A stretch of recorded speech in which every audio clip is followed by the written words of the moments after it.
சார குத்தி கொடுக்கறவன் கவர்மெண்ட் எம்ப்ளாயா இருக்கலாம். அப்ப சாப்பாடு போடுற விவசாயி கவர்மெண்ட் வேலையா இருக்கக்கூடாது. ஆடு மாடு வளர்க்க கூடாது. ஆடு மாடு ஊசி போடுற வெட்டினரி டாக்டர் கவர்மெண்ட் எம்ப்ளாயா இருக்கலாம். இந்த ஆடு மாடு வளர்க்குற ஆத்தால போய் மாமச்சின்னு அரசு எம்ப்ளாயா இருந்துடக்கூடாது. எப்படி இப்ப மாற்று பொருளாதார பெருக்கத்துக்கு நீ வரவே இல்லையே, வரவே இல்லையே. நீ உன்ட்ட விதை இல்ல, நீ விவசாயம் செய்யறதுக்கு விதை இல்ல. சின் சண்டா மேன் சண்டா நிறுவனத்துக்கிட்டு இருக்கு. எத்தனை பேருக்கு கவலை இருக்கு இந்த தலைவர் இல்ல, இந்த போட்டியிட இந்த திராவிட கூட்டணிக்கு ஒருத்தனை சொல்லு எங்க 22,792 விதையை ஒரே நாள மன்மோகன் சிங் ஆட்சியில சின் சண்டா நிறுவனம் மேன் சண்டா நிறுவனத்துக்கு எடுத்து கொடுத்த பெருந்தகைகள் இவர்கள் தான். எல்லாரும் கூட இருந்தாங்க. இந்தியாவிலே 2 கலவந்த ஆள் தான் அந்த நெல் நிறுவனத்தின் தலைவர் ஆத்தாளர் ரிச்சாரியா, இன்னொருத்த எங்க அப்பா நம்ம 2 பேரும் போயிட்டான். இவர் வெறும் நெல் எங்க இருக்கு, விதை எங்க இருக்கும்ட்ட, தக்காளி விதை, கத்தரி விதை, பூசணி விதை, வெண்டைக்காய் சுரக்காய் விதை வச்சிருக்கியா எங்க இருக்கு?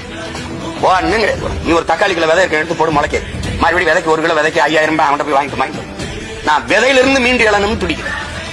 என் மொழி செத்துருச்சு. தமிழ் மீட்சி அப்படின்னு இந்த தலைமைகள் ஏதாவது பேசுனாங்க. எல்லா படமும் ஆங்கில பேர் வச்சு வருது, எல்லா நுட்பக்கலைங்களும் ஆங்கிலத்தில் வருது, தமிழ்ல பேச தெரியல. அலைபேசியில தங்கிலீஷ்னு ஒரு ஆப் வருது.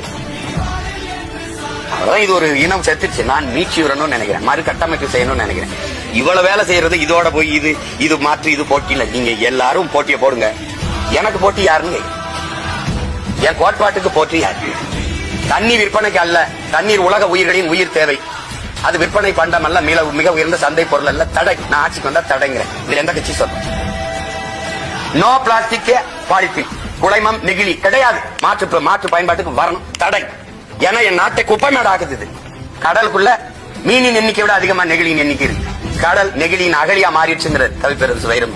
இப்ப நான் என்ன செய்யலாம்? தரையில் இருக்கிறத மாதிரி சுத்தி இருக்க செய்யலாம், கடலுக்கு இருக்கிறத என்ன செய்யலாம்?